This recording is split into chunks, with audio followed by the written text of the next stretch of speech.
The culmination of, I think, everything you'll hear from all three of our guests is really how do we live in this world of a form that you need to fill out that then goes to do something in a workflow that then maybe transacts with an internal or external system that ultimately lands in front of somebody in a real-world experience when they're chatting, discussing, sharing. Right. It all blends together, and hopefully by the end of this episode, people have a really good indication of where we are and where we're going. You know, I know that the intrazone is a well-oiled machine. It requires absolutely no planning or orchestration or editing, as you can probably tell. Did you plan for it? I didn't plan for it. But in the real world, there's lots of things. And I'm not suggesting that this is the real world on the intrazone. But there are lots of things that can benefit from some small attention to detail, some small bit of process automation. So I'm really looking forward to sitting down with our three Power Teams people, can we call them the Avengers? About how we're transforming things in Microsoft 365. I was going to think maybe Power Rangers, lots of different colors. So sit back and listen to Ryan, Karan, and Stephen share more about these business processes and tools and products blending together for great experiences for all users.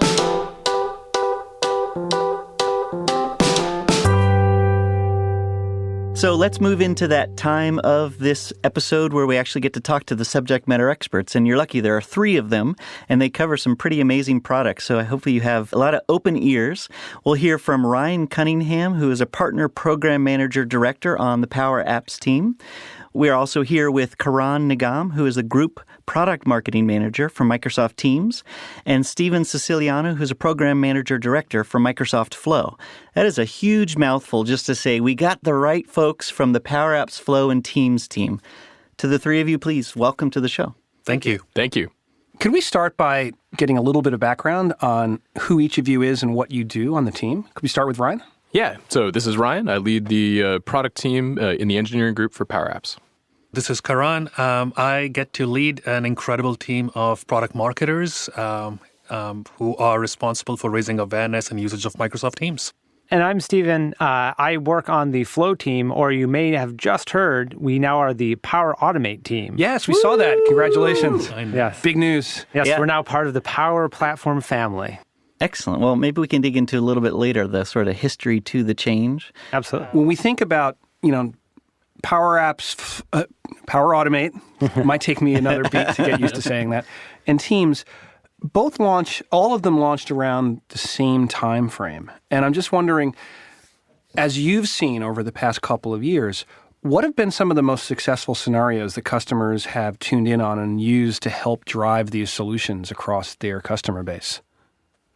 So I think from the Power Apps and Flow side, definitely, the number one thing we see is there's still all of these paper processes that exist inside organizations.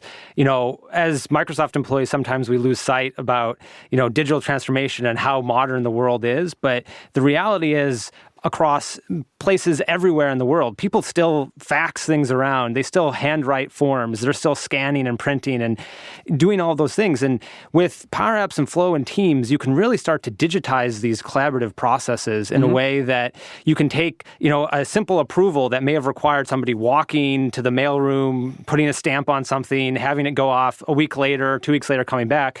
Now you can just create a Power App. You fill something in, you click go, it triggers a flow, goes to Teams. Somebody just says approved, and bam, you've digitized an entire process. Yeah, it's interesting. One of the things when I talk to audiences about digital transformation and about the risks of lacking imagination, like the organization where someone used to fill out a form and drop it off on someone else's desk, and they're like, oh, we're totally digital. Now I fill out an Excel file and email it to them. It's like, okay, you're not... Baby steps, Chris. Baby step. It is true. I mean, we also have customers who are new to cloud and newer to digital technologies, and that is a first step, just being able to be in a more digital world. But I think what's exciting is the ability to both use these apps to reimagine what we're doing and also then to be able to use Teams to get them into different audiences' hands.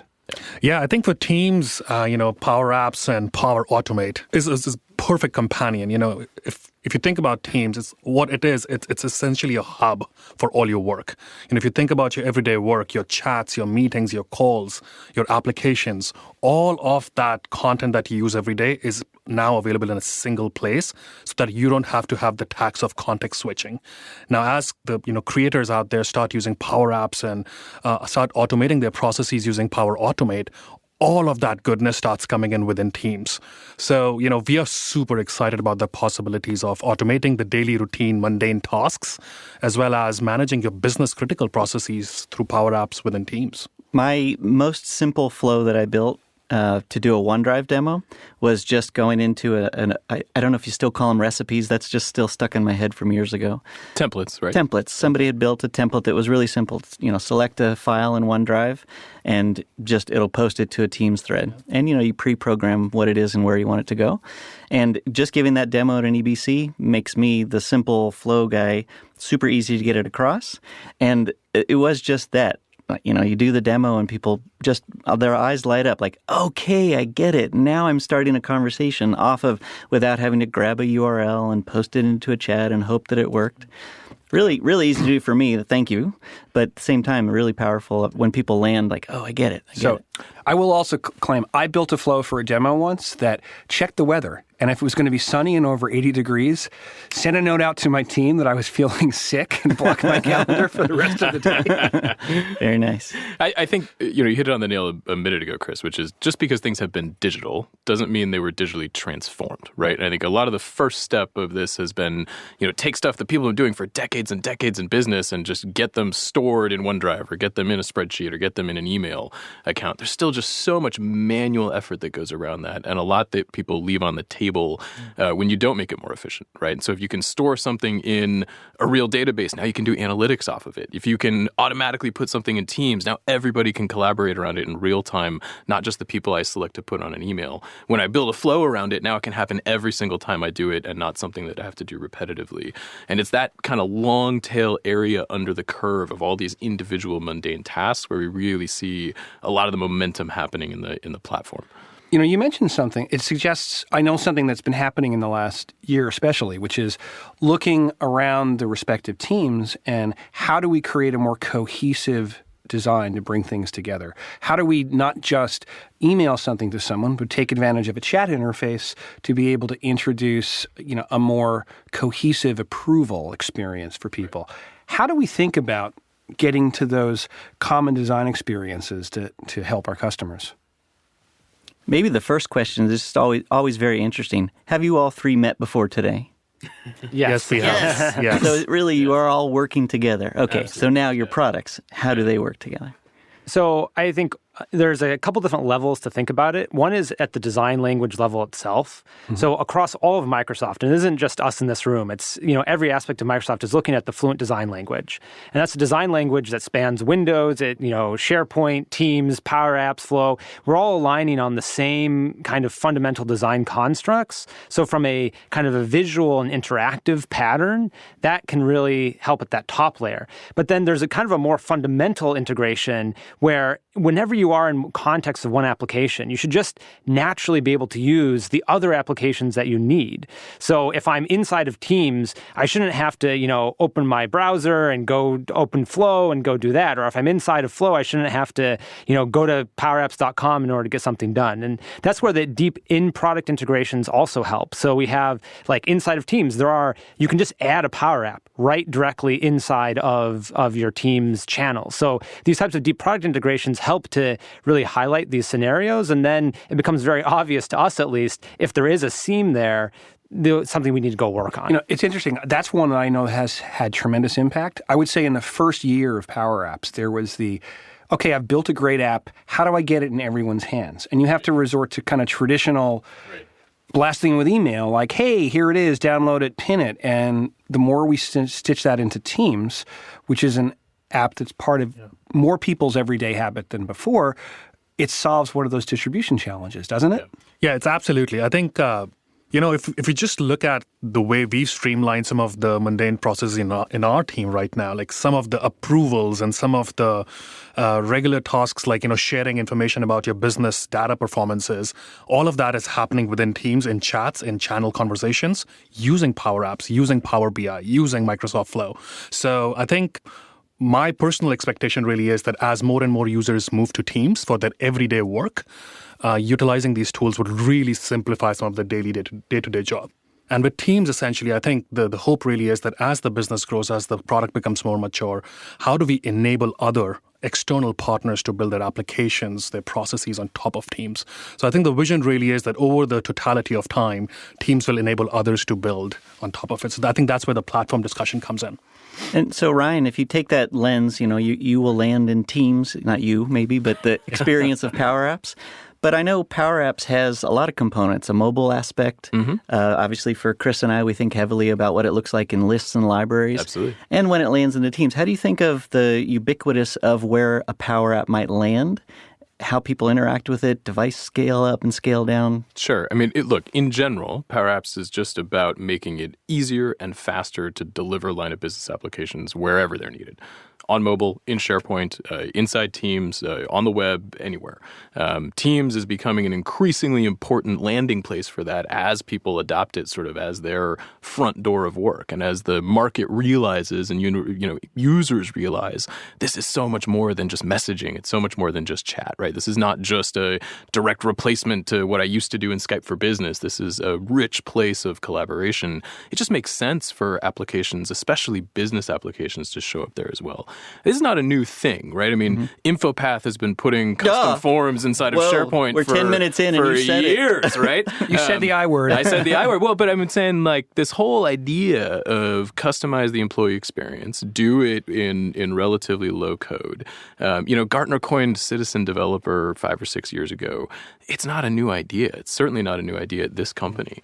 We're just bringing it into the modern era. And part of that modern era is a cloud-connected world with lots of data sources and lots of devices. And part of that modern era is a team-centric approach to where collaboration happens. It's interesting. One of the statistics that we saw in SharePoint that we're also seeing the same behavior inside Teams is any of these group-connected experiences, if someone customizes it somehow, that group is twice as likely to be used and successful 3 to 6 months down the road.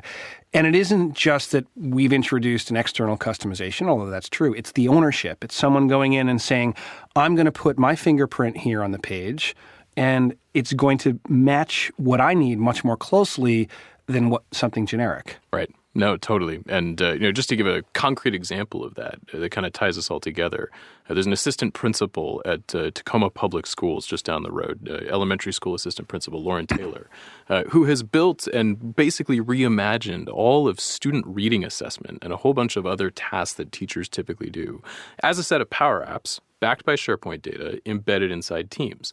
And what's amazing about that is, Lauren has zero technical background and has been able to really accomplish true digital transformation in that org that's benefiting students, benefiting teachers.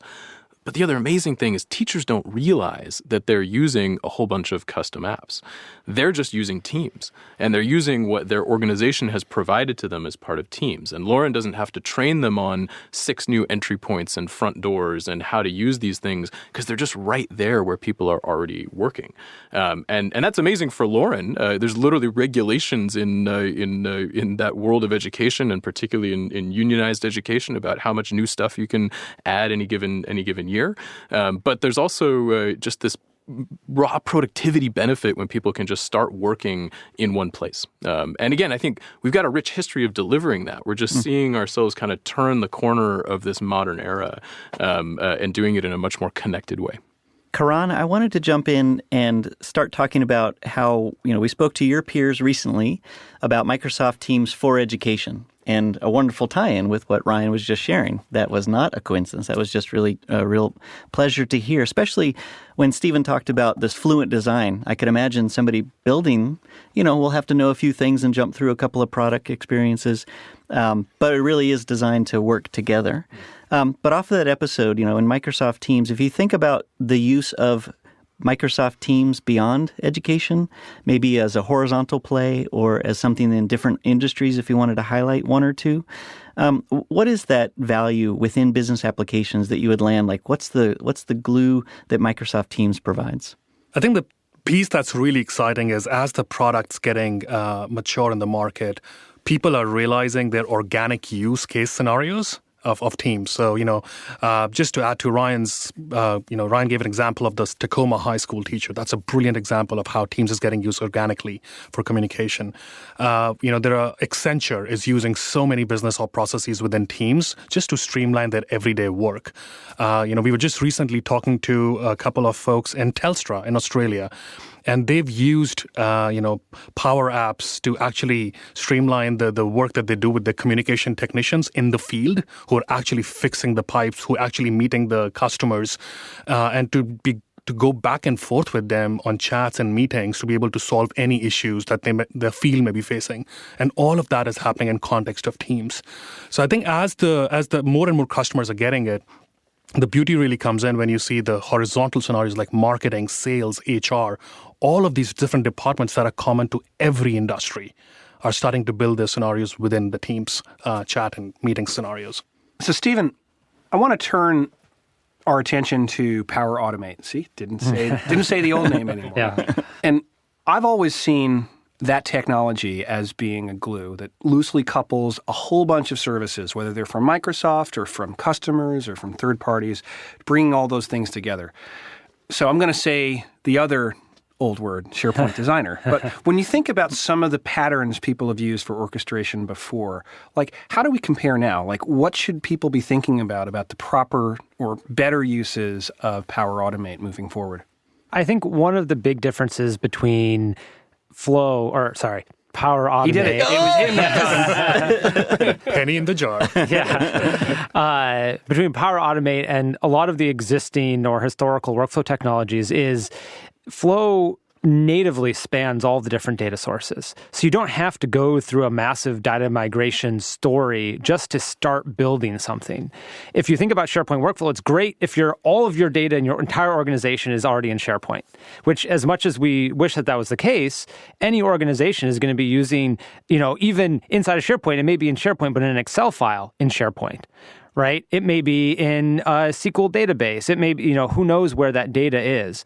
And being able to build a single process that spans where the data already is, including, of course, SharePoint, but not limited to just SharePoint, that's one of the things that's really valuable about these modern workflow technologies like Power Automate that allow you to just connect the data wherever it belongs.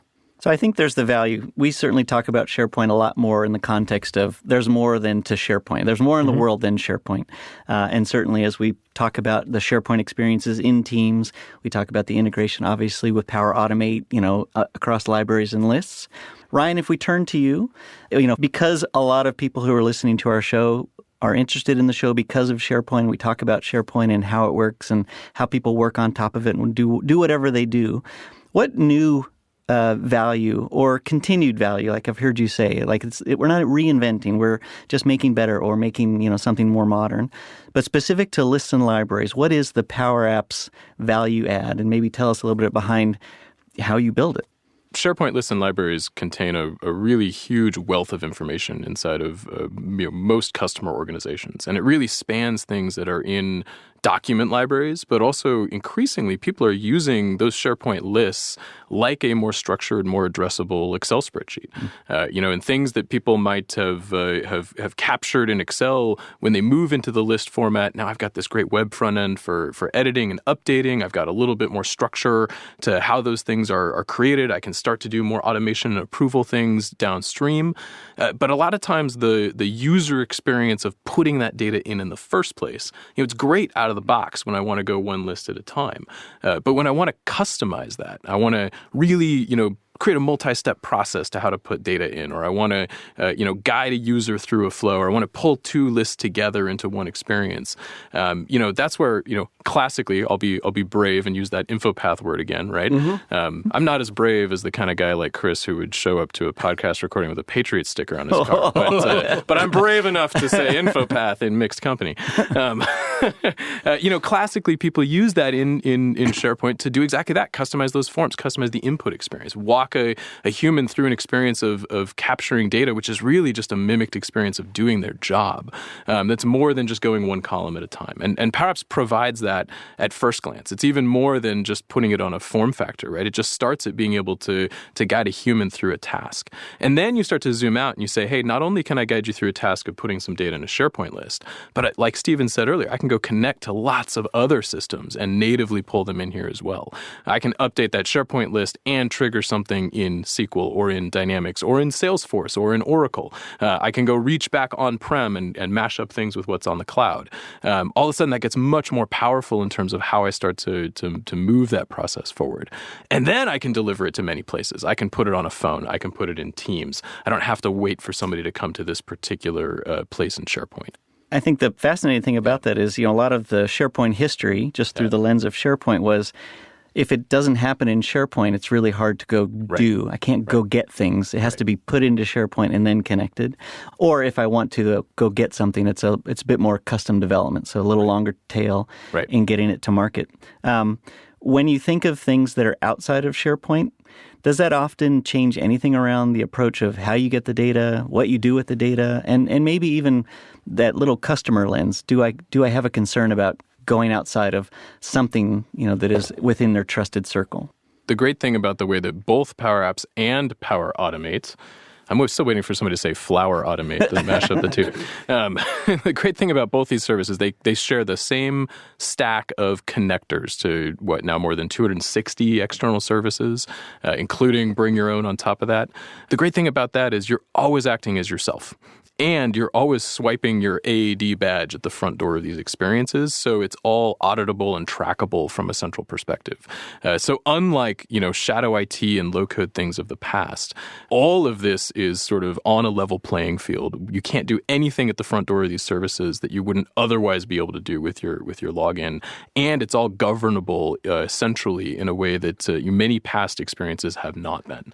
To quote one of our customers from Schlumberger in central IT, coming around to the realization that at the end of the day, a well-regulated open market, usually better than a black market. People are going to do this stuff anyway. When it happens on a platform that is governable, that is auditable, that does respect, all these other security concepts, it's much better to encourage that type of development to happen rather than stifle it, because you get all those external benefits around it anyway. One thing I'd love to hear your take on is, it's one thing if the data is already living in M365, there's a way to build an app on top of it. And if the data is living somewhere else, there's a way to build an app on top of it. But I think we should probably also chat a little about one of the core platform services that we have with Power Platform. So if you're doing something brand new, you need to create a brand new schema for modeling and reuse. The name of that offering is... Are you leading me to the Common Data Service, Chris? I am. Fantastic. Let's go there together. It's a beautiful place. Yes. So for the folks who aren't familiar, and as opaque as a name as the Common Data Service is, what it really is the entire platform that we have been maturing underneath our Dynamics 365 business applications for quite a long time. Everything that powers Dynamics for sales, service, marketing, offered independently as part of Power Apps and Flow. And that's a lot. That's a lot more than just database storage. It's actually a heterogeneous storage tier. I can store structured things in a SQL-like manner. I can store files in Blob. I can store logs in Cosmos. All of that's abstracted. I get rich modeling on top of that from a schema perspective. In fact, a bunch of schema pre-created in the Common Data model. I get all the relationships between those entities. It's a rich relational store. I get business logic on top of it that's declarative. I get a security layer that's very granular and fine-grained, and I get rich user experience that's auto-generated on top of all of that, in addition to a lot more. It's really the whole guts that are powering our business applications, which themselves power, billions of dollars of global business today. And whether you're using, Dynamics for sales, service, or marketing or not, you can benefit from all of the richness that's there as part of the standalone Power Apps and Power Automate offerings. And so that's for a net new greenfield applications, particularly things that require a level of sophistication around relational data, around fine-grained security control. The Common Data Service is really a compelling place to start building apps. So it's interesting. We were just talking about greenfield scenarios. So I'd like to actually flip the lens around and talk about the opposite of greenfield scenarios. So one of the big things that we just announced is what we call UI flows. And what UI flows will allow you to do is to automate applications that don't have any connectors, no APIs, that are just desktop applications. And this is really common when you have legacy software that runs on your desktop. I mean, even here at Microsoft, if we think about, we use these HR tools and all these tools that are about 20 years old. And to be able to build a app or a flow or use them from inside Teams, there's really no way to do that right now because that data is locked up in that legacy application.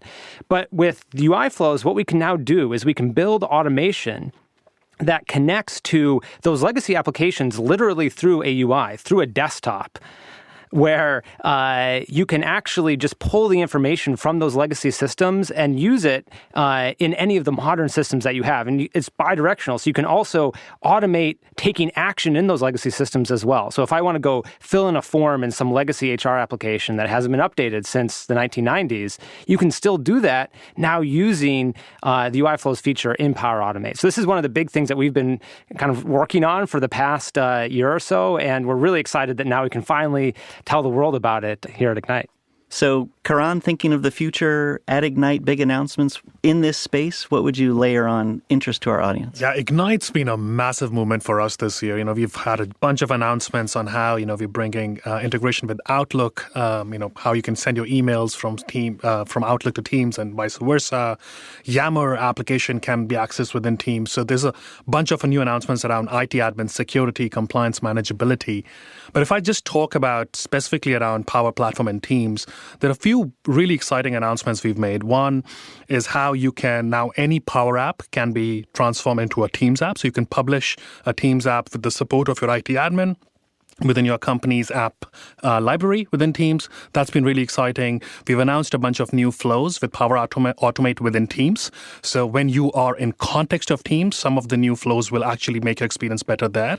And then lastly, we've also been very excited about the new rich Power BI dashboards within Teams. How you will be able to see some of the Power BI data within the context of your chat, how the experience is much richer, and you don't have to leave Teams to go to Power BI to get access. Everything's right there within Teams.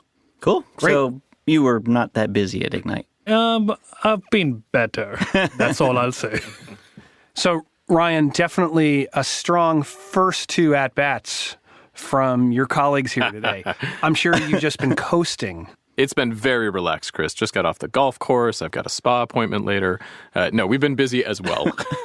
And actually, in the context of this conversation, Power Platform plus Teams, like Karan mentioned, really investing heavily in that motion. We've seen so much great traction over the last few years between SharePoint and Power Apps. And I think we're kind of naturally seeing the union of these three things coming together. As we mentioned before, as people kind of realize, man, there's so much more here than just chat and collab. It's really the workplace. Karan and I have talked about this before. We feel like this is kind of becoming the modern intranet in a way, right? What we might have used to have imagined as an on-prem, SharePoint site with some embedded forms, is now really transformed to a team-centric, collab and chat-centric experience that has then in that long tail of processes, a bunch of custom applications and interfaces that have been developed inside my company, by people for people that understand their workflow and their needs. And we're starting to see that happen, at organizations like Tacoma Public Schools and Telstra and others that we've talked about here. The American Red Cross was on stage yesterday with a great example of that. But we really are excited where that catches fire, and a lot of investment coming in there, making sure apps, are great to put inside of teams, are kind of purpose-built for teams, are responsive inside of teams, are really fast to load inside of teams, and have all those other benefits of context when they're running inside of teams as well. So a lot of cool stuff there. More broadly in the Power Platform, and particularly in Power Apps, a lot of work going on to continually converge these great capabilities we have out of that common data service, Dynamics-inspired stack, with all the goodness that we've seen in the Office collaboration, good convergence between Canvas and Model apps, and great capabilities for these more sophisticated apps that are running on top of the common data service as well. So a lot of good presentations and content we can point people to in the links that go much more gory detail and all that, but it's definitely a busy time for momentum on the platform. Well, thanks for that, and that's a good reminder. We'll have links to all of the announcements in our show notes for those of you listening at home or in your car or on your bike or wherever you happen to be. Awesome. So thank you for your time today, Ryan, Karan, and Stephen.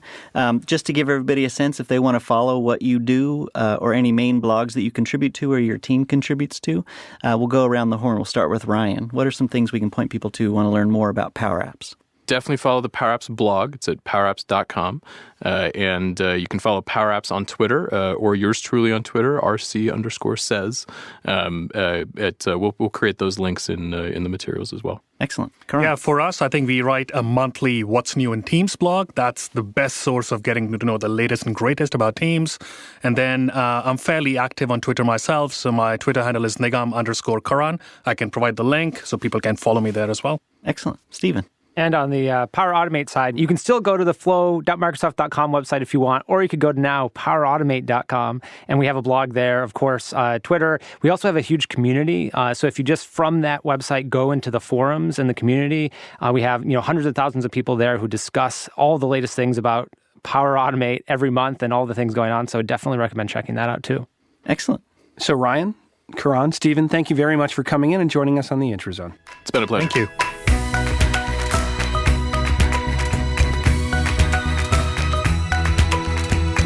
Up next on the IntraZone, Frequently Asked Questions. This is the chance for our panel to share with you, the listener, some questions that we've all been hearing lately and what our responses are to those. So let's start here on my left. Karan, what's a question that you've been hearing lately? There are actually two. So number one is a lot of people still think that Teams is just about chats, whereas the reality is Teams is so much more. Of course, chats is a big part of it, but you also get video meetings, calling, all your Office 365 documents and applications, as well as Power Apps, Flow, and so many other third-party apps right within Teams. This is one of the questions that I get a lot, and I want to clarify that Teams is so much more than just chat. The second question that I tend to get quite a bit is, does Teams provide all the right security and compliance policy support, etc.? Well, the answer is yes. Because Teams is a part of Office 365 licenses, we inherently benefit from all the security compliance capabilities that you get with Office 365. If you think of some of the most advanced scenarios like information barriers, e-discovery, legal hold, yes, everything is available for your company, for your data, for your information right within Teams. And I'll just say you guys have a wonderful governance page if you want to learn about Microsoft Teams governance, which obviously puts it into that governance context. And I heard Ryan earlier, assert the same for Power Apps, which just means if Power Apps in Teams follows the same permissions management, governance plan, whatever. Yeah. That's a really, not only just a great story for a marketer, but a real great reality for customers. Yeah, I think one of the biggest trends we're starting to notice in the industry is a lot of companies, or the pockets within companies, people are using WhatsApps or other applications, right? And a lot of these applications are not secure for the company information. So that's where we feel we have a massive opportunity with products, Microsoft products, where we can ensure compliance and security of your day-to-day information. Excellent. Two great FAQs. Thank you. Ryan, what's your FAQ? So I'll bring into the story a character we haven't talked about too much today, which is the other part of Microsoft Cloud, the Azure and professional developer experiences. A question we get increasingly as people are starting to realize that Power Apps can do pretty sophisticated things is the or question, right? Should I use low code or code? Should I use Azure or Power Apps? Should I use Power Apps or Visual Studio? My response to that is increasingly, well, I'm about to build a house. Should I use a hammer or a saw? And the answer is yes, right? Obviously. And I think, another great advantage we have being part of Microsoft and being part of one cohesive platform is the ability to truly span no code all the way up to augmentation with code and everything in between. It's really about going faster for everybody and not making a mutually exclusive decision, right? So now I can not only connect custom resources and connectors into Power Apps and Power Automate, I can do that really efficiently through resources managed in Azure. I can also now bring in custom components into the Power Apps world, things I might have written in React or TypeScript, and wrap them in the Power Apps component framework and use them in the low-code environment as well. And on the sophisticated end, customers with hundreds of apps and tens of thousands of users in Power Apps, really seeing that as a way to make their entire team more efficient and not have to decide an or question. No, I think that's really true. There's a number of times I talk to customers and they're trying to wrestle with that, no matter where they're coming from, understanding that you can begin with a fairly simple application model and add the sophistication over time. You don't necessarily need to plan for all of that day one. Yeah, we like to say no cliffs. Right. Turns out there are a lot of people named Cliff using our products, so now we say no limits. But that's really true, and it's important to be able to start simple and scale with sophistication. I will just say it just warms my heart that you too get the what to use when question. Everybody does. Stephen, what's a question that you've been hearing lately? Well, this is a recent one, but why'd you change the name? That one has come up very recently, and the answer to that is there's a couple big reasons. The first is we just want to talk about being part of the overall Power Platform, the family. There's Power BI. Everybody's been using Power BI for years. It's awesome, Power Apps.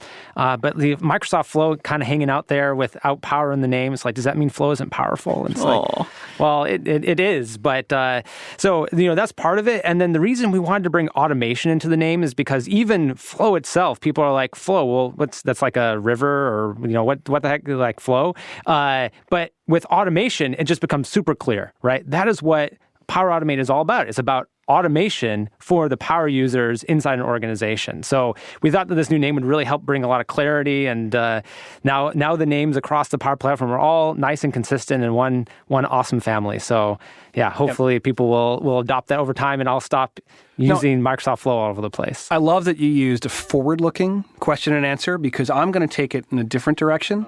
The question that I continuously get is, what is the future of InfoPath? I hear this announcement. When is this coming to InfoPath in a variety of forms?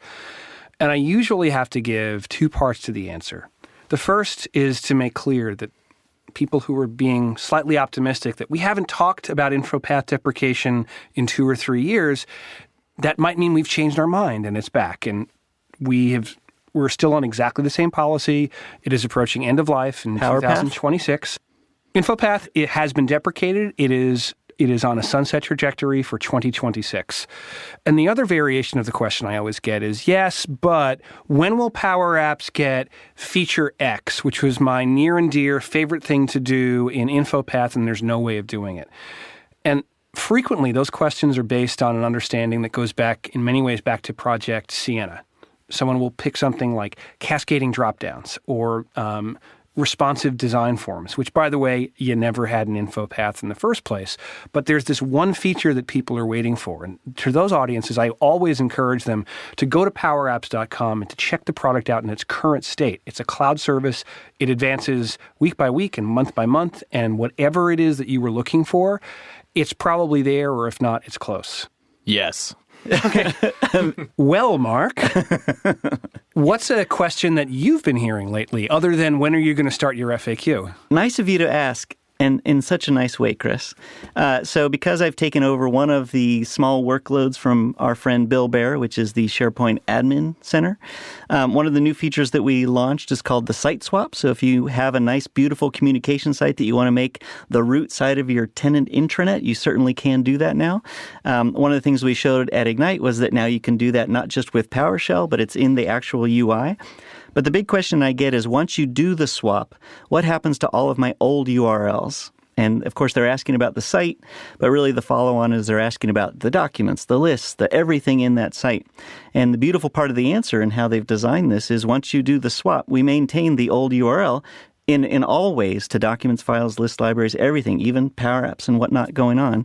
It redirects to the new site. The one good / catch is, if I want to reuse the old name of the old site, you can certainly do that, but you should be aware that those URLs won't then carry forward. But if you don't do anything with the old site name or the URL, they'll continue to work and redirect people just as you would expect. Well, Mark, congratulations on stepping up into yet another new area of the product. Thank you for your answer. And again, thank you to our panelists for your answers to frequently asked questions.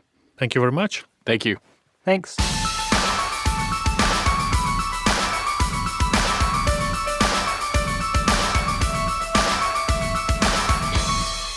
So, Mark, it's time to update our audience with events going on.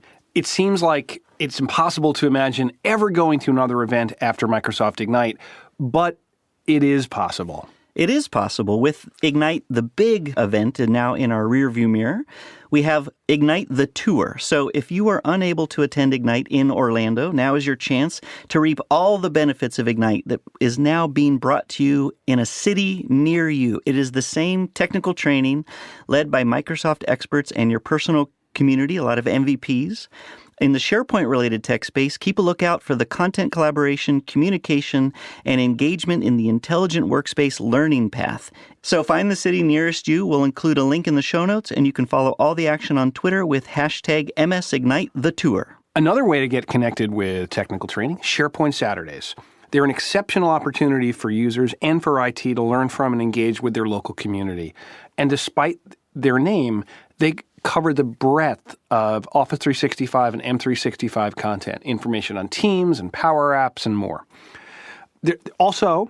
One of the best things about them is they're free. Free. Oh, free! But for you, half price. You can find lots of SharePoint Saturday events at spsevents.org. There are dozens happening around the world every year. On November 23rd, there is SPS Lisbon at the Microsoft Portugal office. And then following week, on November 30th, there are two, SPS Bangalore at the Microsoft office in Bangalore and SPS Munich at the Microsoft German headquarters. And on that one, we want to call out that there are some special guests from Microsoft: Dan Holm, Director of Product Marketing, and Omar Shaheen, Partner Director of Program Management, who will be providing the keynote there live, SPS Munich. Crossing the Atlantic, coming up in early December in Prague, the Czech Republic, the European SharePoint Conference. This is a multi-day event that spans content beyond just SharePoint, just like SharePoint Saturdays. We're covering Azure, we're covering Power Platform, and the breadth of Office 365 and Microsoft Teams. There'll be 5 keynotes with Jeff Teeper, Scott Hanselman, and more. 4 days of content, 150 great sessions at all levels, and a couple from me. You can learn more at SharePointEurope.com and, of course, on Twitter at EuropeanSP. So as the end of the year comes, if between December 2nd and the 5th you didn't find yourself at the European SharePoint Conference because you weren't on that side of the water, December 9th through the 13th is SP Fest Chicago. The Microsoft keynote is being given by Naomi Moneypenny, our friend and Chris's close peer. She's the Director of Content Services and Insights. So if you're looking for an excuse to get to Chicago or you're in the area, visit SharePointFest.com/Chicago and follow the action on @SharePointFest if you're eating it all up on Twitter. And that won't be the end. As we look into 2020, there'll be even more events coming up. So if you have an event that you'd like us to feature on the IntraZone, why not write to us and we'll help share the news. Thank you to our guests, Ryan Cunningham, Karan Nigam, and Steven Siciliano. Check out our show page for links to everything discussed today and more. Go to aka.ms/the IntraZone. We encourage you to reach out with your questions or feedback for the SharePoint engineering and product teams. You can email us at theinterzone@microsoft.com or on Twitter @SharePoint, @mcashman, and @cmcnulty2000. Tell all your friends and colleagues about the show. Share the SharePoint love. Subscribe wherever you get your podcasts, if it's on Apple, if it's online, or more importantly, build a flow using Power Automate to download your podcast. I think we're going to have to build an Interzone flow for sure. And if you like the show, write us a review. Thanks again, and thanks for listening. We are your hosts, Mark Cashman and Chris McNulty. You've been listening to The Interzone, a show that can help you power up about the Microsoft 365 Intelligent Intranet.